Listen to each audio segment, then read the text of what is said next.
বাদ না বললে ভালো হয়। বাদ দ্বারা বিভিন্ন ইজম বোঝায়, মানব রচিত যে সকল মতবাদ আছে ওইগুলো বোঝায়। এই জন্য আমরা একত্ববাদ বলবো না, কারণ তাওহীদ এটা তো মানব রচিত কোনো মতবাদ নয়।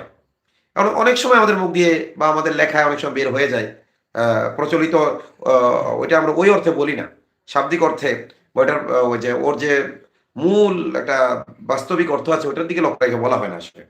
ঠিক আছে, একত্ববাদ যেটা আমরা বলি ওই একত্বের অর্থেই বলি, কিন্তু তবুও আমরা বাদ শব্দটা ব্যবহার না করাই ভালো।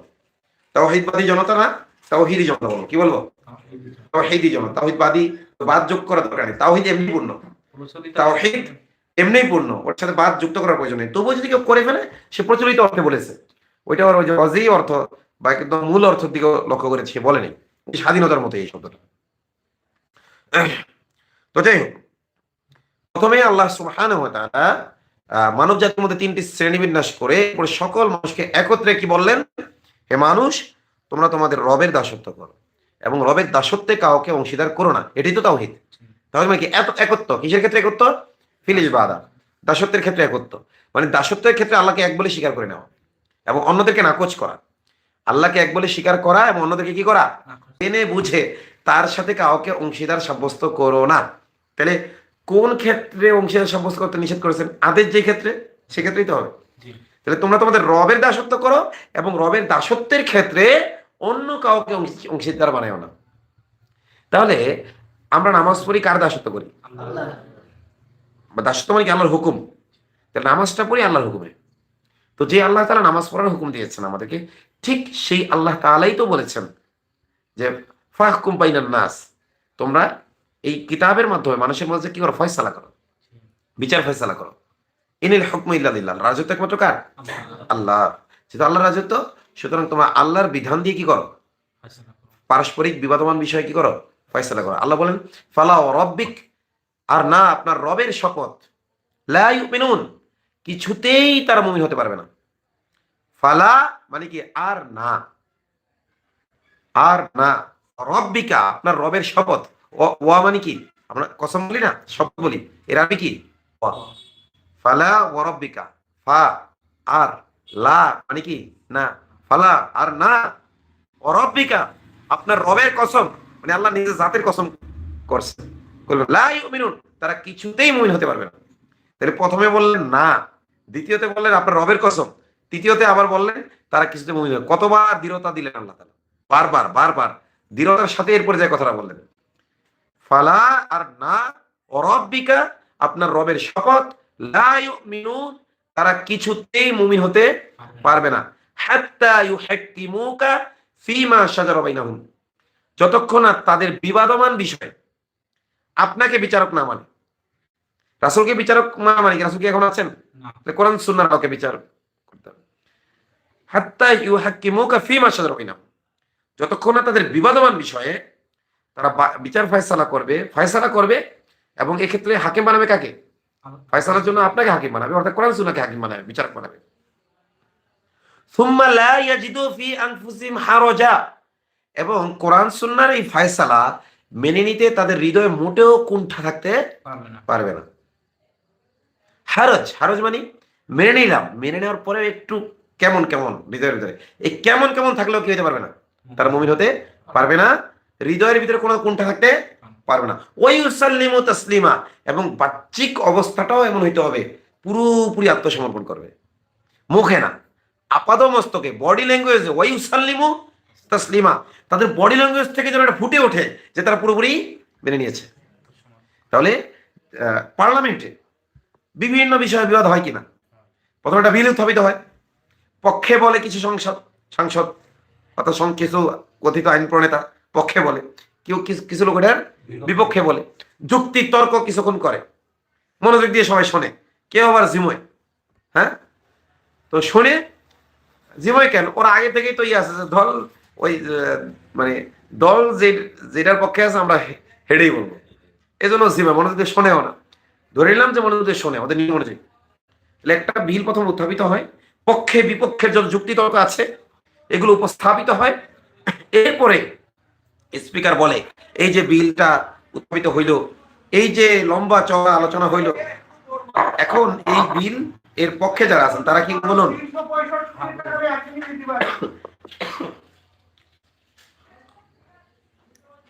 এই বিলের পক্ষে যারা আছেন তারা হ্যাঁ বলুন, এর বিপক্ষে যারা আছেন তারা না বলুন। এখন এই হ্যাঁ বা না এর ফয়সালাটা কি কোরআন হাদিস দিয়ে অনুযায়ী হয় না?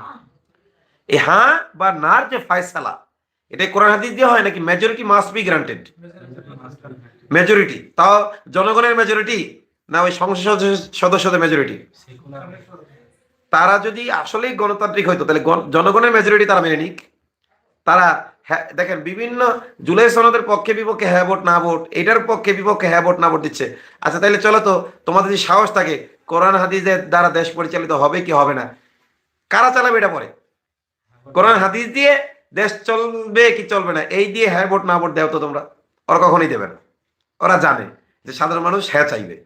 সাধারণ মানুষ কি চাইবে? হ্যাঁ চাইবে না নাকি না চাইবে? না বুঝা হয়তো কুফরি দলগুলোকে সমর্থন তারা করে, কিন্তু এটা স্পষ্ট প্রশ্ন, এই প্রশ্ন কোনো অস্পষ্টতা নাই। এখানে তারা ঠিকই কোরআন হাদিসের পক্ষেই তো সমর্থন দিবে। এই ক্ষেত্রে কিন্তু তারা মেজরিটি মাস্ট বি গ্রান্টেড বলে না। এইটা হলো তার একটা ধোকা।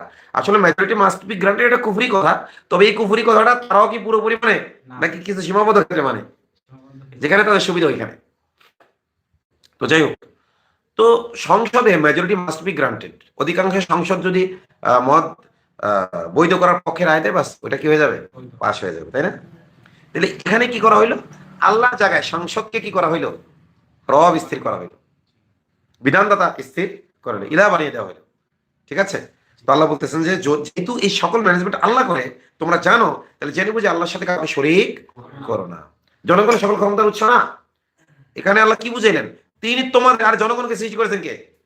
আল্লাহ। তো যে সৃষ্টি সে কিভাবে ক্ষমতার উৎস হয়? এরপরে সৃষ্টি হওয়ার পর সে নিজের খাবারও নিজে উৎপাদন করতে পারে না যদি আল্লাহ না চায়, তাই না? সে একটা খাবার বানাইতে পারে নাকি? আল্লাহর যে একটা সিস্টেম আছে ওই সিস্টেম অনুযায়ী সে বীজ বপন করে সে চলে আসে, এরপরে উৎপাদন করে কে? আল্লাহ তাআলা উৎপাদন করে, নাকি কোনো ফ্যাক্টরিতে সে বানায় ফেলে? ফ্যাক্টরিতে যদি কোনো খাবার হয় সে কাঁচামাল কে দেয়? এই জন্য আল্লাহ বলতেছেন সুতরাং আল্লাহর সাথে কাউকে শরীক স্থাপন করো না। এই যে একটা হলো পার্লামেন্টে শরীক স্থাপন করা হয় আল্লাহর সাথে, আল্লাহর শরীক সাংসদদেরকে বানানো হয়। এরপরে দেখা যায় যে মূর্তি পূজা, এখানেও কি আল্লাহর সাথে মূর্তিদেরকে শরীক সাব্যস্ত করা হয়। কেউ তার নফসকে শরীক সাব্যস্ত করে যে মনে চাইলে নামাজ পড়বো, মনে চাইলে নামাজ পড়বো না, এটা আমার ইচ্ছা। তাহলে সে কি করেছে? তার নফসকেই বানায় নিছে। আফার আইতা মানিত্তাখাযা ইলাহাহু হাওয়াহু। হে নবী আপনি কি ওই ব্যক্তিকে দেখেছেন যে তার নফসকে কি বানায় নিছে? ইলাহ বানায় নিছে। বাই চান্স ভুল ত্রুটি হয়ে যায় ভিন্ন কথা, কিন্তু কারো যদি চিন্তাই থাকে এমন যে মনে চাইলে করবো না, মনে চাইলে করবো না, আমি বাধ্য না, আমি স্বাধীন, এটা যে মনে করবে সে কাফের। হুরিয়া, হরিয়া বা স্বাধীনতা এটা কুফরি শব্দ। হরিয়া বা স্বাধীনতা এটা কি শব্দ? স্বাধীন মানে সযোগ অধীন, মানে আমি নিজের অধীন। আমি কিসের অধীন? নিজের অধীন। এটা একটা কুফরি কথা। আর স্বাধীনতা দ্বারা যদি হয় বান্দার গোলামি করব না, বান্দার গোলামি থেকে বের হয়ে স্বাধীনভাবে আল্লাহর গোলামি করব। আমরা যখন মুমিনরা যখন স্বাধীনতা শব্দটা ব্যবহার করি কোন অর্থে? শাব্দিক অর্থে করি না, শাব্দিক অর্থে করি না, বরং লিনুখরিজাল ইবাদাত ইবাদাতিল ইবাদ ইলা ইবাদাতিল্লাহ, মানুষকে মানুষের দাসত্ব থেকে বের করে স্বাধীনভাবে যেন তারা আল্লাহর দাসত্ব করতে পারে।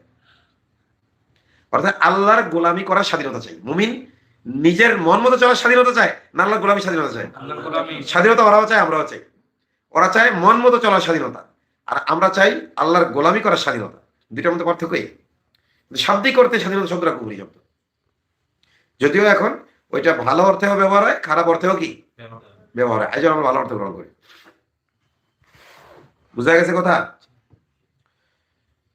তো এখানে আল্লাহ তাআলা তিন শ্রেণীর মানুষকে উদ্দেশ্য করে, মুমিন, কাফির এবং মুনাফিক, সকল মানুষকেই উদ্দেশ্য করে প্রথমত তাওহীদের দাওয়াত দিলেন। কিসের দাওয়াত দিলেন? একত্ববাদের দাওয়াত দিলেন। একত্বের দাওয়াত দিলেন। বাদ না বললে ভালো হয়। বাদ দ্বারা বিভিন্ন ইজম বোঝায়, মানব রচিত যে সকল মতবাদ আছে ওইগুলো বোঝায়। এই জন্য আমরা একত্ববাদ বলবো না, কারণ তাওহীদ এটা তো মানব রচিত কোনো মতবাদ নয়। কারণ অনেক সময় আমাদের মুখ দিয়ে বা আমাদের লেখায় অনেক সময় বের হয়ে যায় প্রচলিত, ওইটা আমরা ওই অর্থে বলি না, শাব্দিক অর্থে, ওইটার ওই যে ওর যে মূল একটা বাস্তবিক অর্থ আছে ওইটার দিকে লক্ষ্য রেখে বলা হয় না আসলে। ঠিক আছে, একত্ববাদ যেটা আমরা বলি ওই একত্বের অর্থেই বলি, কিন্তু তবুও আমরা বাদ শব্দটা ব্যবহার না করাই ভালো। তাওহীদবাদী জনতা না, তাওহীদি জনতা বলবো, কি বলবো?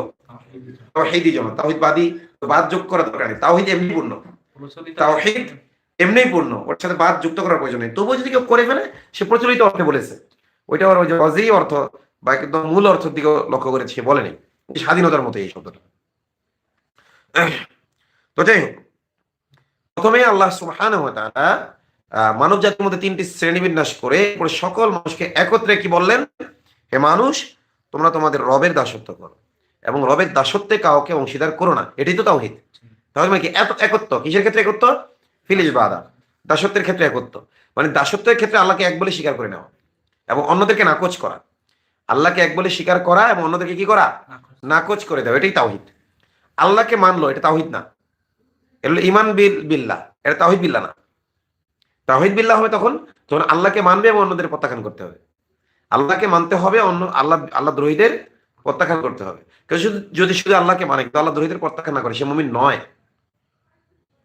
লা ইলাহা বলে আমরা আল্লাহ দ্রোহীদের প্রত্যাখ্যান করি, ইল্লাল্লাহ বলে কি করি? আল্লাহর সামনে আত্মসমর্পণ করি। তো এই যে আল্লাহ তাআলা দুইটি আয়াতে, বাক্য কয়টা? একটা বাক্য কয়টা? একটা। 21 এবং 22 নম্বর আয়াত দুইটা মিলেই বাক্য কয়টা হইলো? একটা হইলো। এই যে কোরআনের যে ধারাবাহিকতা এটা কিন্তু মনে রাখতে হবে। একেবারে শুরু থেকে প্রথম আয়াত এর অর্থ কেউ জানে না, দ্বিতীয় আয়াতে আল্লাহ তাআলা কোরআনের পরিচয় তুলে ধরেছেন, তৃতীয় চতুর্থ পঞ্চম আয়াতে আল্লাহ তাআলা মুমিনদের পরিচয় দিয়েছেন, এরপরে ষষ্ঠ ও সপ্তম আয়াতে আল্লাহ তাআলা কাফিরদের পরিচয় দিয়েছেন, এরপরে অষ্টম আয়াত থেকে নিয়ে 20 নম্বর আয়াত পর্যন্ত আল্লাহ তাআলা মুনাফিকদের পরিচয় দিয়েছেন। এরপরের আয়াতে অর্থাৎ তৃতীয় রুকুর শুরুর আয়াতে অর্থাৎ 21 এবং 22 নম্বর আয়াতে আল্লাহ তাআলা তাওহীদের দাওয়াত দিয়েছেন। 21 এবং 22 নম্বর আয়াতে আল্লাহ কিসের দাওয়াত দিয়েছেন? তাওহীদের দাওয়াত দিয়েছেন। এখানে তাওহীদুর রুবুবিয়্যাহ আছে, উবুদু রব্বাকুম, তো রবের পরিচয় আল্লাহ এখানে দিয়েছেন। তারপর উবুদু শব্দের মধ্যে ইবাদতের কথা আছে, দাসত্বের কথা, এখানে তাওহীদুল উলুহিয়া, তাওহীদুল ইবাদার পরিচয় দিয়েছেন। এরপর আল্লাহ তাআলা তার বিভিন্ন সিফাতকে তুলে ধরেছেন, তিনি কি কি কাজ করেন, বান্দার জন্য কি কি করেন। আল্লাহ তাআলা নিজের বিভিন্ন সিফা আওসাফ এবং আফআলের কথা বলেছেন। তো এই দুই আয়াতে অর্থাৎ 21 এবং 22 নম্বর আয়াতে আল্লাহ তাআলা বান্দাদেরকে, সকল বান্দাদেরকে উদ্দেশ্য করে তাওহীদের দাওয়াত দিয়েছেন। যে কোনো একজন বলতে পারবে এই পর্যন্ত সূরা বাকারার শুরু থেকে এ পর্যন্ত কি কি আলোচনা আছে?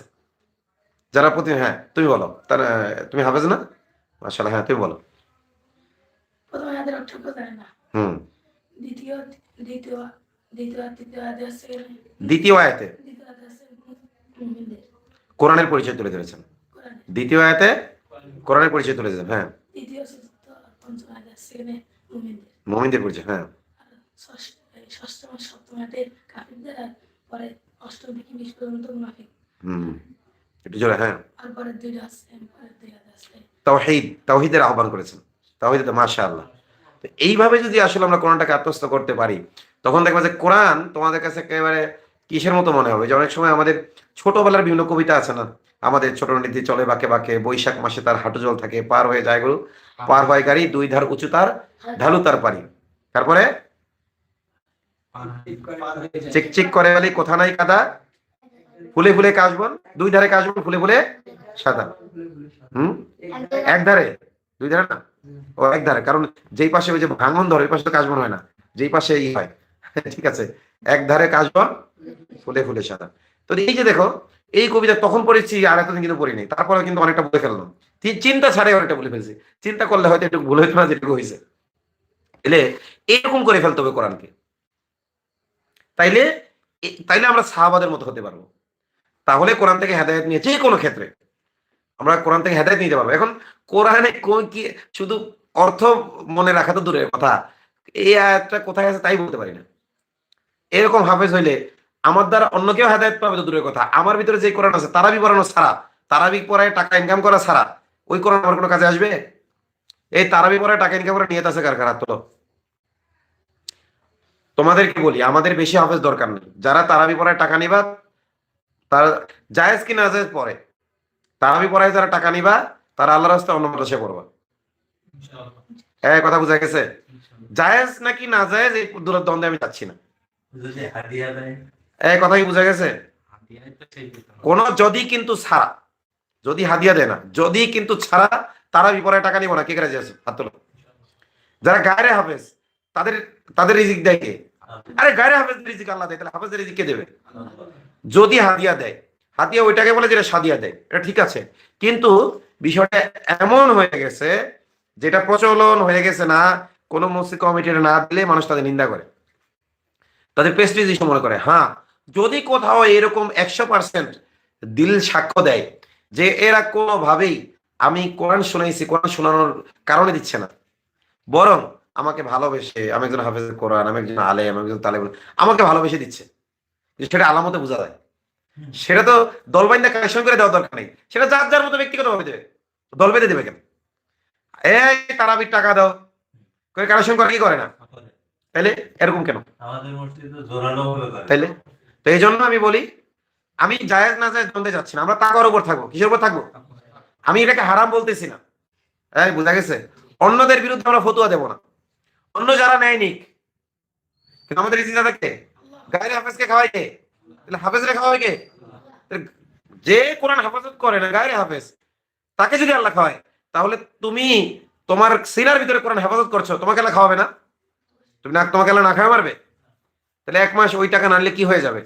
এটা কিন্তু একটা পরীক্ষা, তাকওয়ার পরীক্ষা। এটা কিসের পরীক্ষা?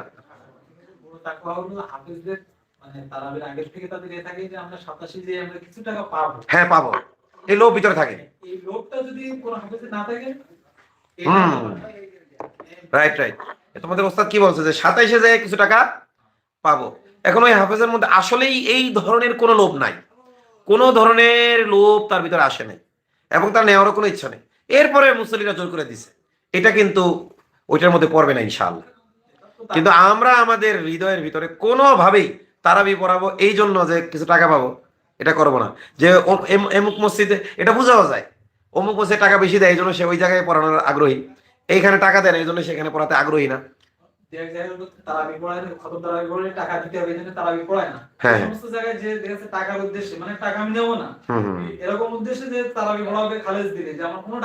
জি। তো যাই হোক, কেউ টাকার নিয়তে তারাবি পড়াইবে না, রাজি আছো কে? ঠিক আছে তো? হ্যাঁ, না হাত নামাও। সাহাবা একরাম কি টাকার বিনিময়ে তারাবি পড়াইছেন?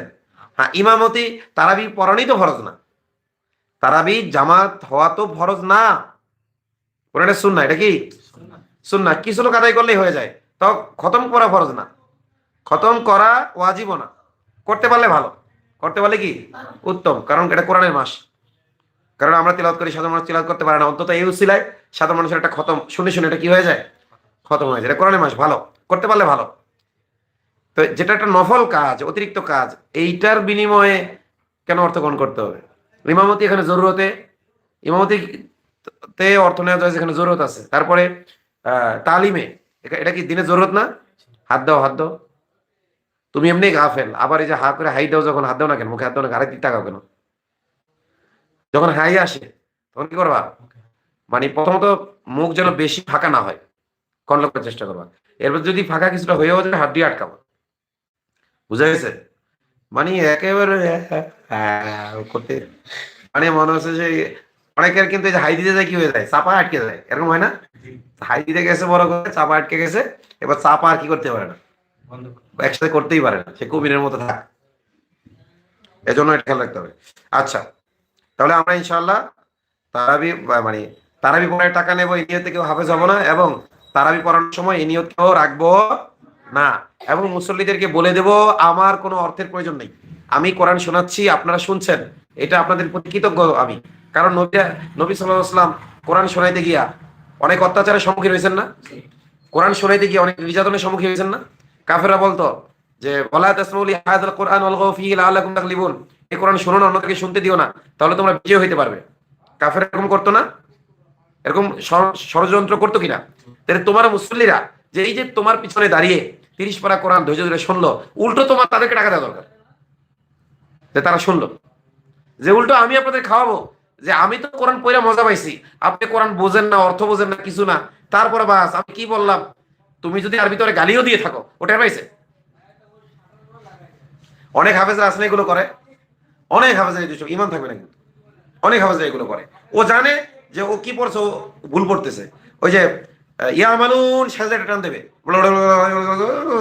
ইয়ামালুন তামালুন এগুলো করবে সাজদায়, আর মানুষ মনে করবে কি হ্যাঁ ঠিকই তো পড়াচ্ছে, এইগুলো কি নামাজ নিয়ে মস্করা, কোরআন নিয়ে মস্করা, ইমান থাকবে না। আল ইস্তেজা, দিন নিয়ে ইস্তেজা করা কুফরি, দিন নিয়ে ঠাট্টা মজা করা কি বলা। অনেক সময় তোমাদের মধ্যে অনেকে আছে কোরআনের একটা আয়াতের আয়াতকে নকল করে বিভিন্ন কথা বানায়, দুষ্টামি করে একজনের সাথে একজন, আছে না নাই? এগুলো কিন্তু কুফরি, এগুলো কি খবরদার।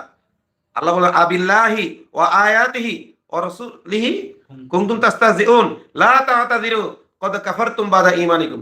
আমার আয়াত নিয়ে, আল্লাহকে নিয়ে, রাসূলকে নিয়ে তোমরা ঠাট্টা করো, তোমরা কোনো ওযর পেশ করো না, তোমরা তোমরা ঈমান আনার পর কাফের হয়ে গেছে। এজন্য সাবধান। কোরআনের কপির সাথেও যেমন বেয়াদবি না হয়, ঠিক তেমনি ভাবে আমরা ওই বাংলায় বিভিন্ন কোরআনের আয়াতের অনুকরণে কোনো ছড়া বানাবো না। কোরআনের আয়াতের অনুকরণ করে কি বানাবো না? ছড়া বানাবো না, বা একজন একজনকে খেপানোর জন্য অনেক সময় অনেক কথা বানায়। কথা বোঝা গেছে? এবং কোরআন আছে না নুন, আমি এক হাফেজ সাহেবকে দেখছি সেইভাবে এই করতেছে, পরবর্তীতে আল্লাহ তার থেকে কোরআন ছিনিয়ে নিয়েছেন। সে বলতো নুন, অল পিয়াজ আদা রসুন, অল কাঁচা মরিচ আলু ভর্তা পাতলা ডাইল, এই নাউজুবিল্লাহ, এই যে মানে মাদ্রাসায় পাতলা ডাইল দেয় আলু ভর্তা দেয়, এটা বদনাম করতে যাচ্ছে একদম কোরআনের সুরে সুরে, নাউজুবিল্লাহ। আমি, আমার মনে আছে ও কিভাবে করে, এখন তোমাদেরকে আমি দেখাইতে পারবো ওইভাবে নকল করে, কিন্তু আমি ভয় পাচ্ছি আল্লাহ আমার